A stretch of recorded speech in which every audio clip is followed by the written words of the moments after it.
Welcome. I'm E.G. Marshall. The mandrake is a plant with a darkly colorful history. In ancient times, it was used as a narcotic for healing bones and as an anesthetic. It was also considered to form the basis for an excellent love potion. But there was just one problem. When torn from the ground, so folklore has it, it would emit such a piercing scream that any living mortal hearing it went mad or died.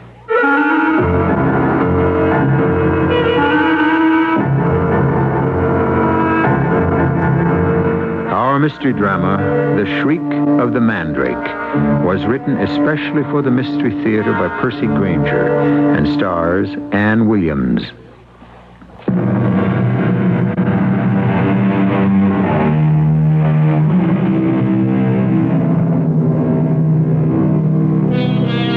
There is no remedy for love but to love more, said Thoreau. It's a pretty sentiment, but hardly helpful to the person who finds himself or herself ensnared in a destructive affair in which the only possible happiness can be escape.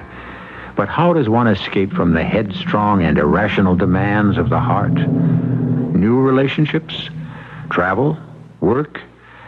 Our story is about a prominent young woman who would seem to have all these distractions going for her. Good evening. I'm Virginia Stewart. Yes, I recognize you from your films. Come right in. Oh, thank you. You must be Mr. Coombs. Well, what a lovely, quaint little inn this is. You know, this is my first tripting. Your room is upstairs. That's all the baggage you have? Yes. Well, I never thought a film star would travel so light. All right, follow me.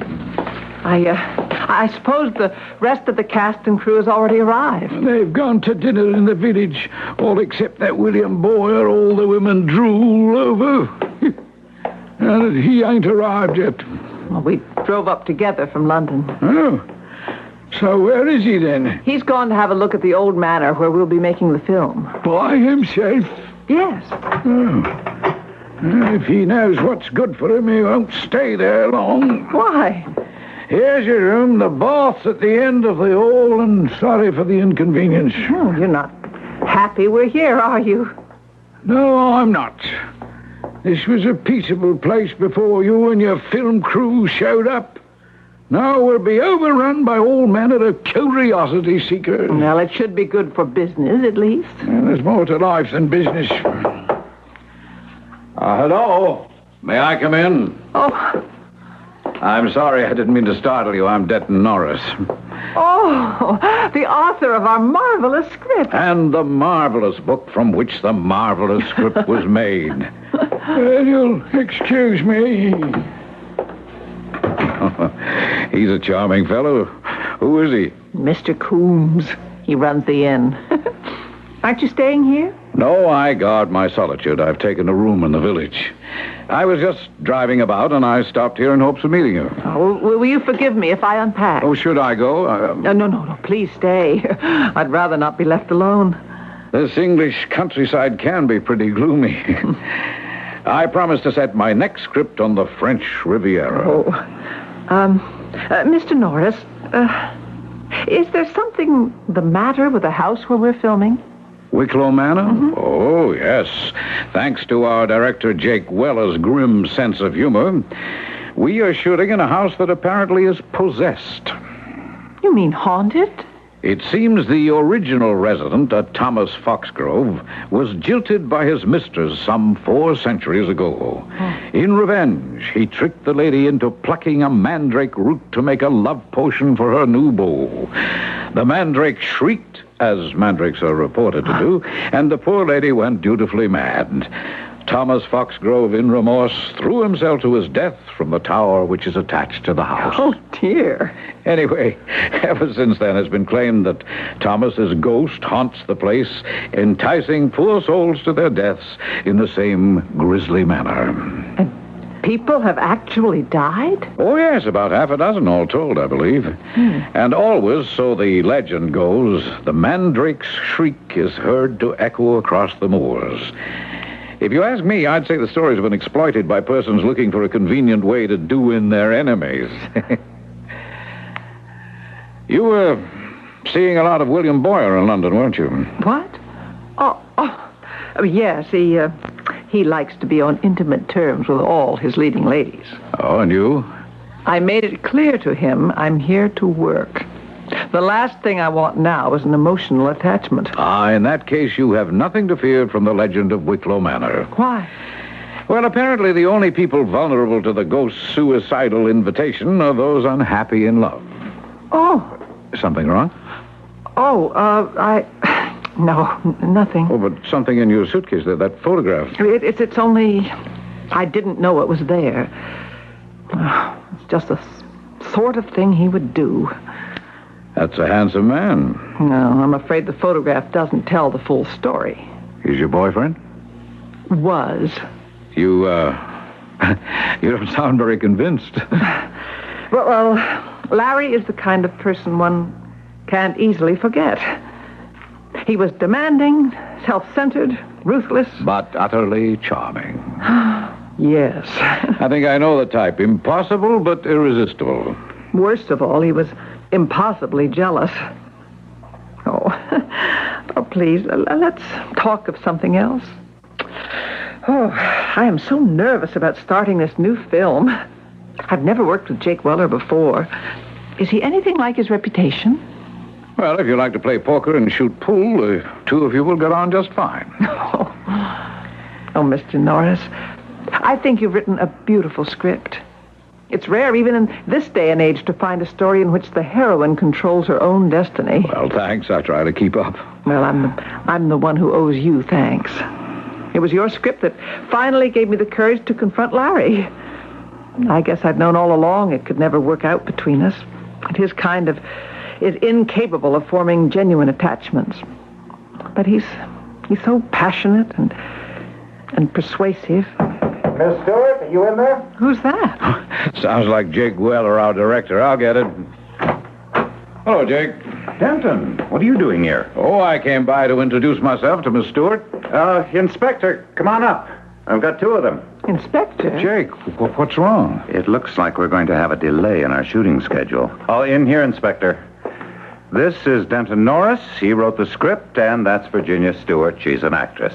This is Inspector Havisham. He's the local constabulary. Well, is something wrong? William Boyer is dead. What? What happened? It appears to have been a suicide, Miss Stewart. Suicide? William Boyer? He was found at the base of Wicklow Tower. He fell? So it seems. Miss Stewart, Mr. Weller says that you and Mr. Boyer drove up together from London. Yes. You were probably the last person to see him alive. What sort of spirits was he in? Oh, he was very excited about starting work tomorrow. What about his personal life? His personal life? Well, anything that might possibly have been a source of frustration? No. I'll tell you exactly what happened, Inspector. He was murdered. An athletic guy like Boyer wouldn't slip. And he was too healthy-minded to take his own life. Murder is, of course, a possibility. Mr. Norris, did you know the deceased? Well, Boyer starred in my last script, but I don't kill people for failing to understand my characters, Inspector. Can you account for your whereabouts in the past 2 hours, Mr. Norris? I've been with Miss Stewart for perhaps 15 minutes. And before that? I was driving about the countryside. Alone? Yes. Did you stop anywhere? Is there anyone who might be able to verify your movements? Why, no, Inspector. There isn't. Mr. Weller, is there anyone else connected with your company? No, the rest of the cast and crew were all with me at dinner in the village. Inspector, who found William's body? Mr. Perkins. He's a retired ornithologist. He was in the woods near the manor, making tape recordings of the birds there when he heard a piercing shriek from the direction of Wicklow Manor. Went to investigate and found the body. Well, did Mr. Perkins get a recording of this shriek? He did. He gave it to me here in his tape machine. Could we hear it? Certainly.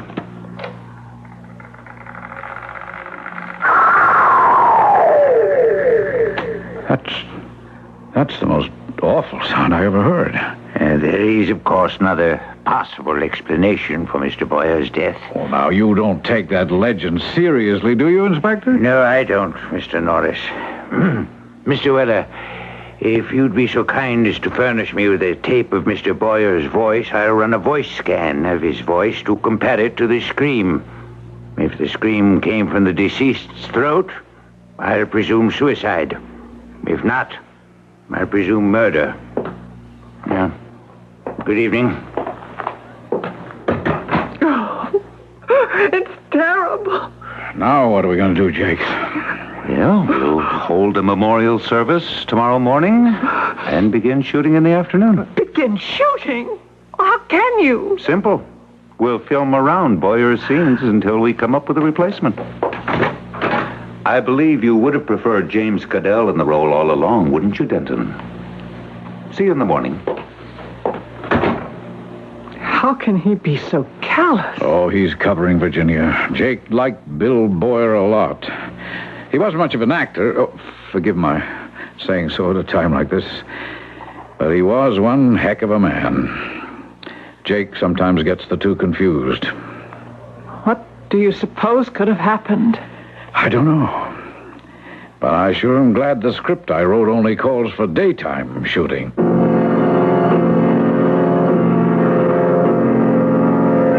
Cut! Well, finally, we got a take we can print. It's a wrap. Hey, it's a wrap. I'm sorry, Mr. Weller. I found it very hard to concentrate today. It's okay, I understand. Go back to the inn and get a good night's sleep. Well, there's our wandering screenwriter.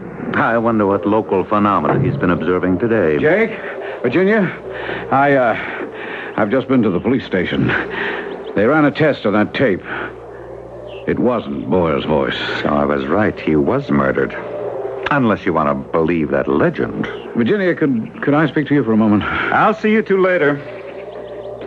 Virginia, there's something I think you ought to know. What is it?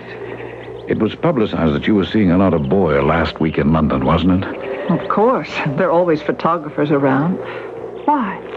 Well, I was having lunch today in one of the pubs in the village.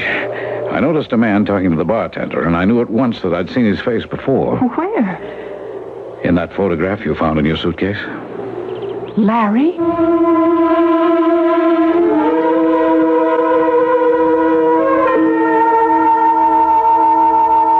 If Virginia Stewart had come to England hoping to close the book on the previous chapter of her life, it would appear she has not been successful. One of the main characters, it seems, has no intentions of retiring quietly from the scene. Yet Virginia is determined to have him out of her life once and for all. At least, that's what she says. I shall return shortly with Act Two.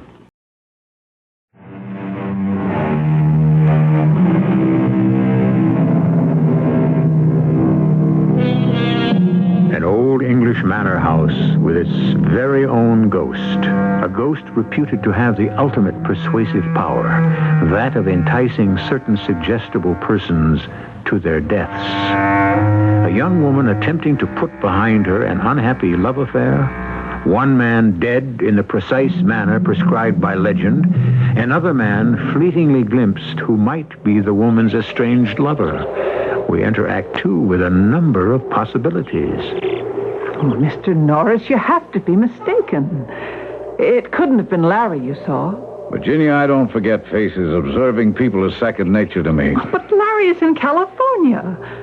Besides, you only saw his photograph. Look, be honest with me. Is the photograph a good likeness? Well, yes. And is this the sort of thing he would do, follow you like this? No, he's not the kind to give up easily, Mr. Norris. He's very proud. When I told him our relationship was over, he He reacted as if I'd insulted him. Then he tried to ply me with doubts.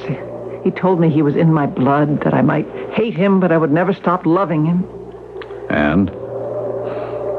I don't know. It was never easy with Larry, but it was never boring either. If he really is here, Mr. Norris, I don't know what I'm going to do. I never thought he'd go so far as to follow me to England. Would he go so far as to commit murder? You think he might have had something to do with William's death? Virginia, you told me yourself he was insanely possessive. I didn't say insanely. And it was in the society pages of all the London papers that you and Boyer were seeing each other. Yes, but there was nothing romantic about it. Larry wouldn't have had any way of knowing that.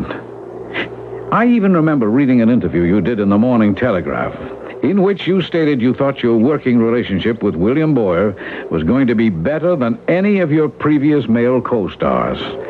Now, what kind of effect would a statement like that have had on Larry? But the inspector said it was suicide. The scream on that tape recorder didn't come from Boyer, remember? That means it had to come from someone else. Or something else. Now, you don't believe Thomas Foxgrove's ghost really inhabits that tower, do you? I went up there today. Virginia, Jake gave specific orders that no one was to go into that tower until we had the film I there. know, but I couldn't resist. Something seemed to draw me there. There is something up there.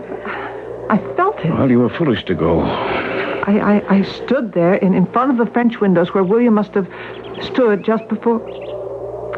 I felt my gaze being pulled down. Oh, you were just dizzy, that's all. That tower's 5 stories high. I kept thinking of the legend, that only those who were unhappy in love were vulnerable to the spirit's influence. I see. Part of you is sorry that you left Larry. The man you saw in the pub. Did you speak to him? No. Well, I want to know if it was Larry. Virginia, let's go back to your room and get that photograph. Then I'll drive us into the village and we can show it to that bartender.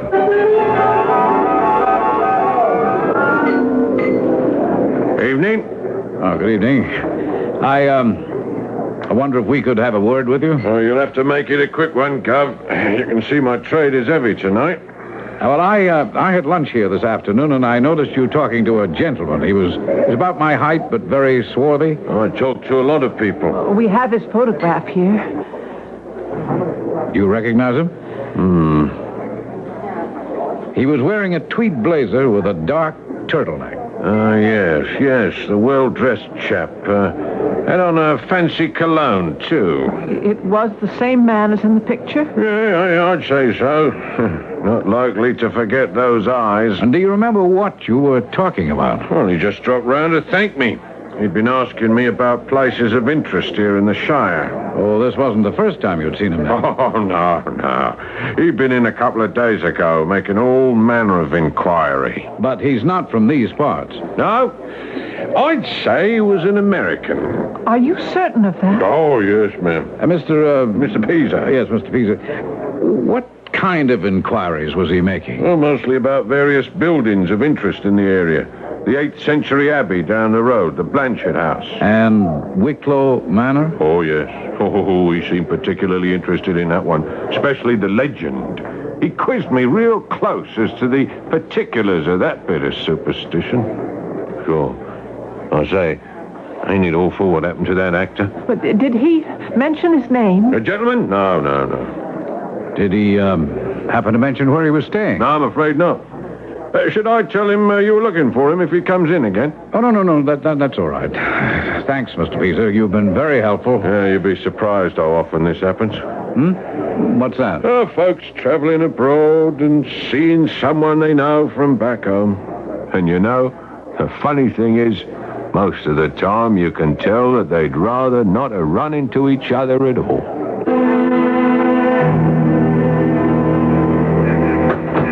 You want me to take you back to the inn? In a minute. I need some air. Oh, it's cold. Virginia, what do you think? But did you tell Inspector Havisham about this? No. I thought I should tell you first. What do we do now? Well, I think you know the answer to that as well as I do. Turn this photograph over to Inspector Havisham and tell him everything. And just what is everything? If what you've told me about Larry is true, he has not only the motive, but the temperament to have killed William Boyle. Well, that's a lie. No, Larry would never do such a thing. Look, Virginia, I know Now, how can you possibly think you know him on the basis of a few words I spoke in anger? It seemed to me you were anything but angry, that you weighed your words pretty carefully. Oh, it's my fault we broke up. I should have been willing to give it another chance. Larry knows that. He knows I'll be back. So why should he want to kill anyone, even if he were capable of it? Nevertheless, if he's here, we have an obligation to inform the police. Yes. Well, now that's the key word, isn't it, Mr. Norris? If. You showed the photograph to Mr. Pisa yourself. You saw his reaction. Yes, I did. Didn't I? That was very nicely executed. What? Well, how do I know you didn't just plan this all out in advance? Now, why would I want to do a thing like that? Well, all my life, everyone has always thought they knew what was best for me. Every man I dated wanted to improve my mind. You know why I love Larry? Because at least he accepted me for who I am. Sometimes that's not enough. Even my closest friends never understood. I was always having to justify and apologize. Well, I am tired of doing that. And I won't listen to you, a perfect stranger, stand there and presume to tell me my own mind. I want to go back to the inn.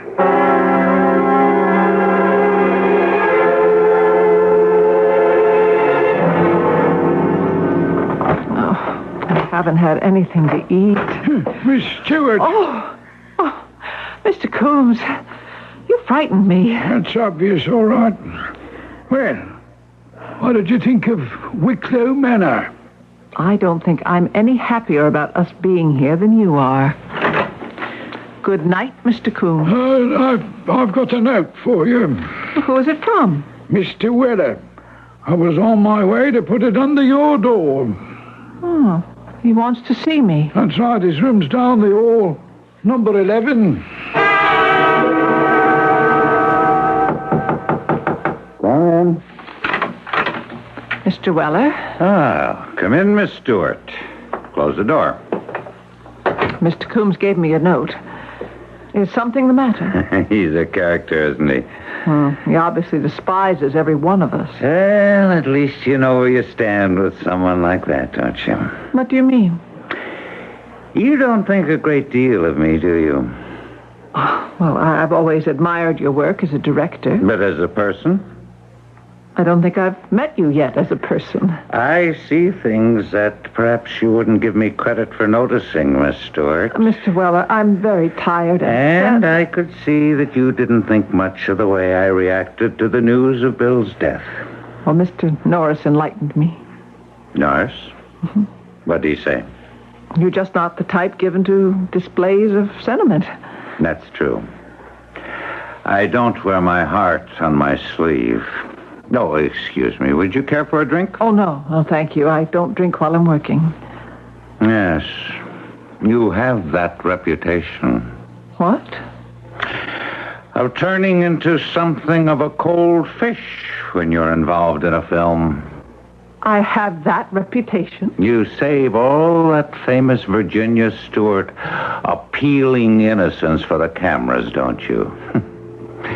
You're pretty cold-blooded, Miss Stewart. In fact, I'd say we're two fish from the same pond. I think we understand each other. And I think we'll get along just fine. Is that all?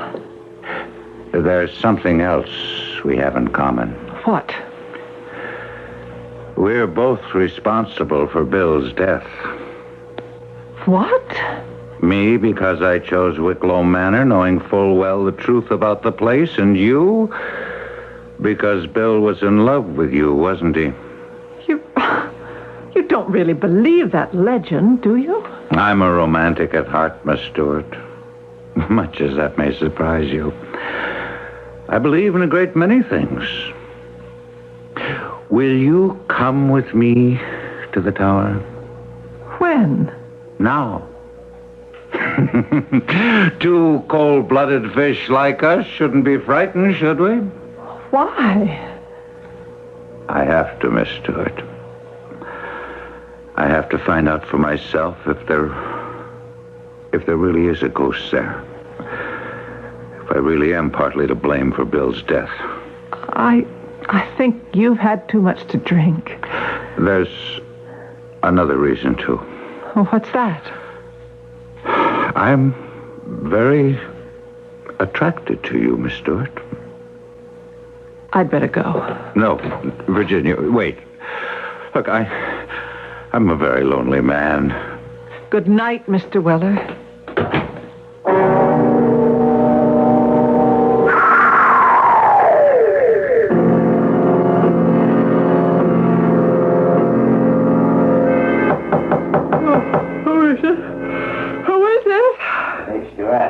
It's Inspector Havisham.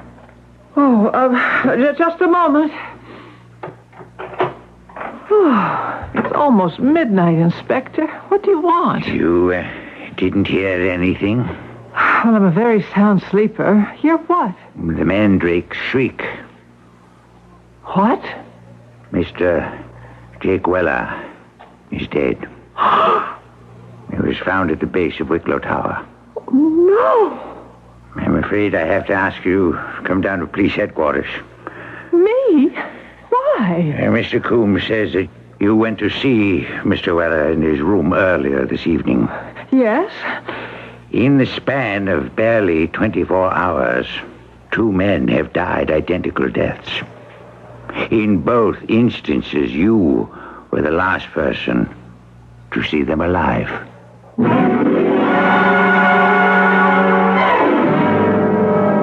Someone once said that we are fascinated by the mystery of a detective story because we are all full of crime, only we don't dare. Could it be that we're fascinated by the ghost story for a similar reason? That no matter what the scientific bent of our minds, in our inmost souls, we're all as full of superstition as our primitive ancestors. Of course, at this point, we still don't know which kind of story we're dealing with, detective or ghost. We shall find out when I return shortly with our final act.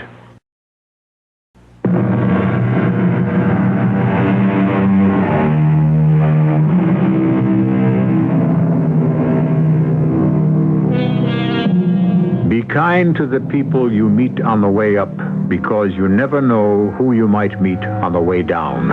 That's an old show business maxim. We have no way of knowing if Jake Weller's and William Boyer's conduct during their rise to fame was exemplary, but more to the point, we don't know who they met on the way down, or rather, who or what they encountered at Wicklow Tower that precipitated their untimely falls. Inspector Havisham has taken Virginia to police headquarters and has sent for Denton Norris. Inspector, I came as quickly as I could. Your man told me what happened. Sorry to have to arouse you at such an unseemly hour, Mr. Norris. Oh, Virginia, what are you doing here? The inspector thinks I'm the murderess. I didn't say that, Miss Stewart. But you were the last person to see them alive, so far as we know. You saw Jake after I left you out? He asked me to come to his room. He wanted to talk. About what? A number of things. I can't remember. He was drunk. Drunk? Well, just a little, I think. There's your explanation, Inspector. If Jake was drunk, he probably lost his balance and fell. Perhaps. But we aren't dealing with one murder. We're dealing with 2. Miss Stewart, forgive my having to ask this, but was Mr. Weller interested in you romantically? No, of course not. You're absolutely certain of that? Well, he did say he was lonely. I see. Oh, now, Inspector, you're not trying to manufacture another disillusioned lover for the Tower's ghost, are you? Legends do have a way of being self-fulfilling, Mr. Norris. Especially if the person involved is susceptible. Virginia, forgive me, but I'm afraid the time has come. What for? I'm going to have to tell him. Oh, no, you're wrong. Oh, tell me what? I think we may know the man you're looking for. You don't know the man you saw was Larry? Larry? Oh, he's an acquaintance of Miss Stewart's. I saw a man very much resembling him at the Quail and Raven pub at noon today. And can you describe him to me? Virginia, is that photograph still in your purse? Oh, yes. Here it is, Inspector. What motive could this person have for murdering the two men? Jealousy? Miss Stewart, is that true? Larry? Oh, I don't know. I don't know what to think anymore. Well, I'll have my men familiarize themselves with this snapshot. If he's anywhere in the area, he'll be picked up soon enough. I suppose that's all for now, though I would like both of you to keep yourselves available for further questioning. Virginia, I'll drive you back to the inn if you like. Thank you. Oh, Inspector? Yes, Miss Stewart? When you're finished with that photograph, could I have it back?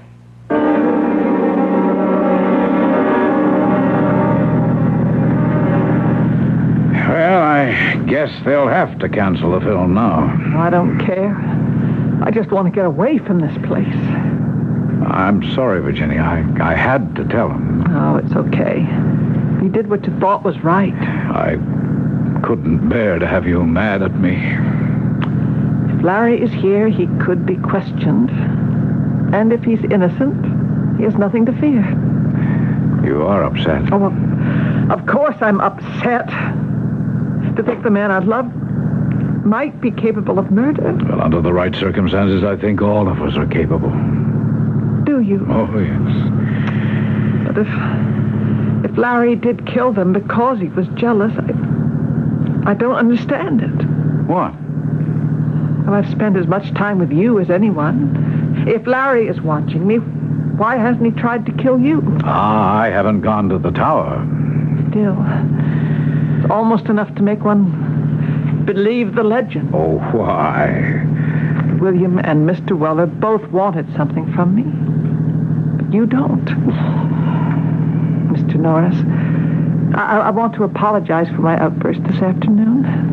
I had no right to lose my temper. Oh, it's all right. I should have been more tactful. No, your suspicions are very honest. You've been kind to me. I need that just now. Oh. What's the matter? Dawn, I meant to take that turnoff we just passed. Why? To approach your inn from the other direction. Well, I mean, this way we'll go right past Wicklow Manor, and I shouldn't think you'd want to see it now in the middle of the night. I'll just back up. No, don't. Look, you can see it from here. Now, Virginia, you're only going to scare yourself. Mr. Norris, I want to climb that tower. Oh, don't be silly. Well, I couldn't get back to sleep now. Not after what's happened. Why? I can't stand this uncertainty. I think I'm being driven mad. If it is Larry, I want to know. There is one way we could find that out. How? If I went up that tower alone. No. I have a revolver back in my room. No, Mr. Norris, it's too dangerous. I wouldn't think of letting you risk that. Oh, please. Now, you must get me back to the inn right away. All right.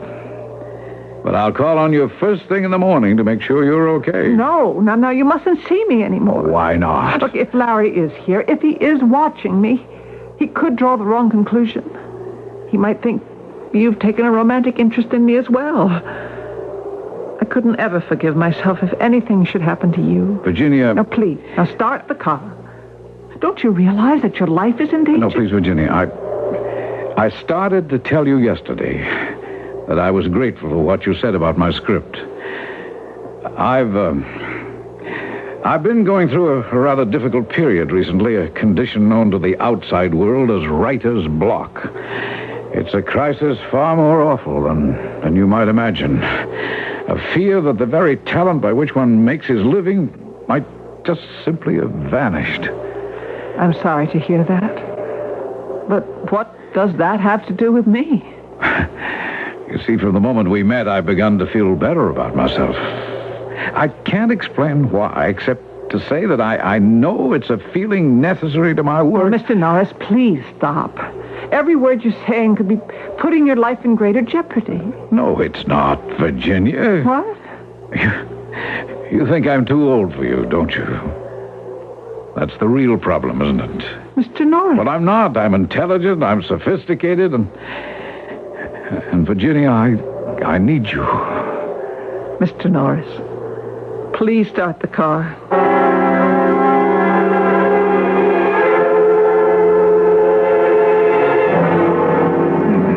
Where's my key? Miss Stewart, finally you're back. Thank you, Mr. Coombs. I must have left my outside key upstairs. I suppose you people will have to stop making that film now, won't you? Now that you lost your leading man and your director. Well, that should make you very happy, shouldn't it? Does indeed, Jim. I'm sorry if I woke you up. Oh, that's all right. I've been waiting for you. You have? You had a caller. A caller? At this hour? That's right. He came by to see you shortly after you left with the inspector. It was a man. Oh, yes. What was his name? Well, he wouldn't say, but he left a message. He said he wanted to speak to you, and that he would be waiting in the room at the top of Wicklow Tower.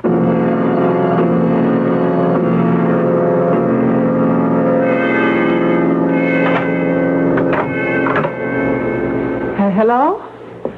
Is anyone here? Hello? Hi, sweetheart. Who's that? Don't be afraid, Ginny. It's only me. Larry? Oh, Larry, it is you. Why, did you expect it to be someone else? No, it's just... Well, so it is true. You did follow me all the way from California. Now, don't let it go to your head, Ginny. I wasn't going to let you leave me like that. Since when did I ever let you have the last word? Oh, Larry, it's been so awful here. Hey, come here. Hey, you know what we're going to do as soon as you finish this picture? We are going to take off through Europe, just like gypsies, huh? Just the two of us. What do you say to that, huh? Larry, I told you it was over. But why? Now, don't use that tone of voice on me. I mean it. Like you meant it all those other times? Hey, I don't blame you. It was my fault. I was behaving like a madman. I'd have left, too, but that's all over now. Is it, Larry?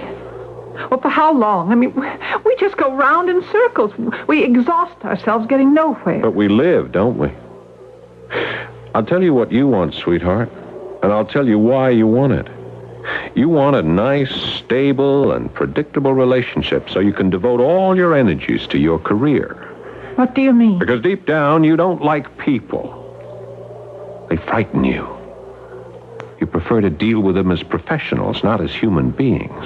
I don't think that's true. Of course it's true. You know it is. And that's what attracts you to me and repels you. Because I won't let you get away with that. I'll make you look me in the eye. Larry, why did you have to come here? Just tell me how much longer you'll be here so I can make our plans. The film will probably be canceled. What? Or at least delayed. Why? 2 people have been killed. Killed? What happened? They fell to their deaths from this room, from those French windows over there. Oh, no wonder you're so scared. Larry, why did you ask me to meet you here? This place is supposed to be haunted, huh? You know about that? Sure, I've been here for 3 days. I got the whole story from a bartender in town. Oh, but why? It was a test. 2 weeks ago, you swore you never wanted to see me again, yet now you're willing to come to me in a supposedly haunted tower at midnight. Larry, do you know anything about those murders? Of course not. No, I want the truth. Angel, why should I kill anyone? If I did, I'd have to go to jail, and then we really would be separated. We're separated now, Larry. Say that again. What? Say that again. If you really mean that, repeat it. Don't look at me like that. Come on, Jenny, let's go down, huh? Let's get out of here. You'll feel better once we're out of this room. I mean, if your film has been canceled, we can leave for Europe in the morning. No, we can't. Why not? Well, the police don't want me to leave yet, and they want to speak to you, too. To me? What for? Well, Mr. Norris, the screenwriter, saw you in a pub this afternoon. The police know I'm here? I gave them the photo you put in my suitcase. But it'll just be a routine. That was foolish. I mean, don't you see what this means? They'll ask me to account for my movements, and how can I do that? Of course, they'll think I killed Boyer and Weller. How did you know who was killed? I didn't mention their names. Look, don't start playing detective with me, sweetheart. We're getting out of here tonight. You did kill them, didn't you? Come on, let's go. No. Ginny. Don't come any closer. You know that if I can't have you, then no one will. I can't spend the rest of my life doing away with every man you give the green light to. What's that in your hand? Just a tape recorder. I'm afraid we're going to have to wake up the good inspector one more time. All right, Larry, hold it right there. What? Mr. Norris. I've got news for you, sir. The good inspector is already awake.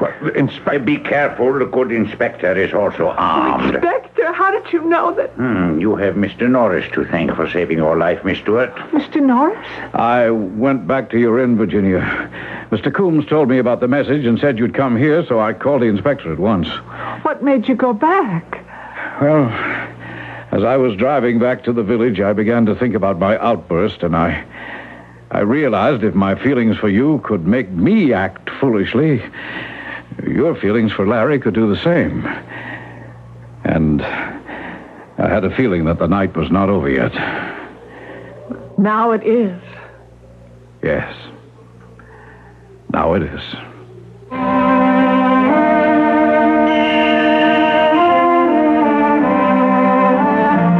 Denton Norris was a writer, and writers, like actors, rely on their powers of empathy to put them in touch with their fellow man, the better to create the characters they write about or portray. In this case, empathy was also responsible for saving Virginia Stewart's life. But what about her almost fatal attraction to Larry? A final word on that in a moment.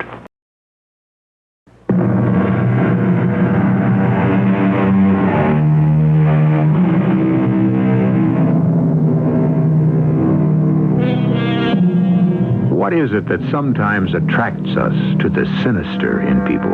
Excitement?